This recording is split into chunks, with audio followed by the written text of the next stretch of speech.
মধ্যপ্রাচ্যের ভূরাজনীতি সবসময়ই ছিল অস্থিতিশীলতার আরেক নাম। বিশেষ করে সিরিয়ার মাটি দীর্ঘদিন ধরে আঞ্চলিক ও বৈশ্বিক শক্তিগুলোর প্রতিযোগিতার কেন্দ্র হয়ে আছে। বাশার আল আসাদের শাসন পতনের পর যে শূন্যতা তৈরি হয়েছিল তা ঘিরে শুরু হয় নতুন করে প্রভাব বিস্তারের খেলা।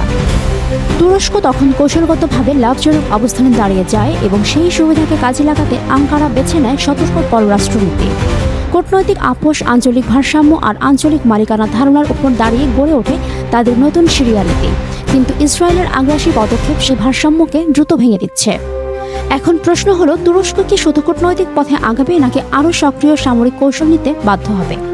তুরস্কের সিরিয়া নীতির কেন্দ্রে রয়েছে কুর্দি ওয়াইপিজি ইস্যু। আঙ্কারার লক্ষ্য ছিল দুইটি, একদিকে সিরিয়ার ভৌগোলিক অখণ্ডতা রক্ষা করা, অন্যদিকে ওয়াইপিজির আন্তর্জাতিক স্বীকৃতি ঠেকানো। এজন্য তুরস্ক তড়িঘড়ি কোনো পদক্ষেপ না নিয়ে দামেস্ক ও ওয়াইপিজির সম্ভাব্য সমঝোতার প্রচেষ্টাকে সমর্থন করেছিল। কিন্তু এই ফাঁকে ওয়াইপিজি তাদের সময় কিনে নেয় এবং সামরিক চাপে পড়া এড়াতে সক্ষম হয়।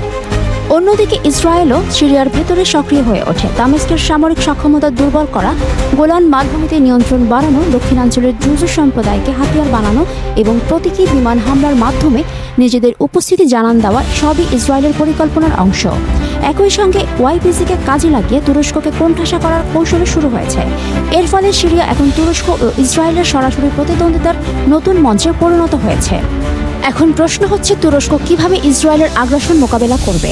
১. দামেস্কের সঙ্গে সামরিক ও কূটনৈতিক সহযোগিতা বাড়ানো। সিরিয়ার সরকারকে শক্তিশালী না করলে ইসরায়েলের আগ্রাসন ঠেকানো সম্ভব নয়। যদিও ইসরায়েল এটিকে লাল রেখা বলে ঘোষণা করেছে, বাস্তবে তারা তুরস্ককে সরাসরি যুদ্ধে টেনে নেওয়ার ঝুঁকি নিতে চাইবে না। ২. আরব দেশগুলোর সঙ্গে কূটনৈতিক সম্পর্ক গভীর করা। আঞ্চলিক ঐক্য গড়ে তুলতে পারলে ইসরায়েলের একতরফা আধিপত্য প্রতিষ্ঠার সুযোগ কমে যাবে। ৩. ওয়াইপিজিকে নিষ্ক্রিয় করা বা অন্তর্ভুক্ত করা। ওয়াইপিজি শান্তিপূর্ণভাবে সমঝোতায় না এলে তুরস্ককে সামরিকভাবে তাদের দুর্বল করতে হবে, এর বাইরে বিকল্প নেই। মধ্যপ্রাচ্যের রাজনীতি আজ আবারও এক সংকটময় মোড়ে দাঁড়িয়ে। সিরিয়ার মাটি হয়ে উঠেছে ইসরায়েল ও তুরস্কের নতুন প্রতিদ্বন্দ্বিতার ক্ষেত্র। যতদিন বাড়বে ততদিন আঙ্কারার সামনে দ্বিধা কাটিয়ে দৃঢ় সিদ্ধান্ত নেওয়ার প্রয়োজন বাড়বে। এখন আর শুধু প্রতিরক্ষায় থাকা নয়, বরং আরও সক্রিয় কৌশল গ্রহণই হবে তুরস্কের একমাত্র পথ।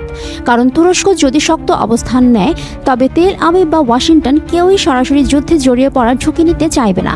কিন্তু আঙ্কারা যদি দ্বিধাগ্রস্ত হয়, তবে সিরিয়ার ভেতরে ইসরায়েলের আধিপত্য আরও বিস্তৃত হবে আর অস্থিতিশীলতা ছড়িয়ে পড়বে গোটা মধ্যপ্রাচ্যে।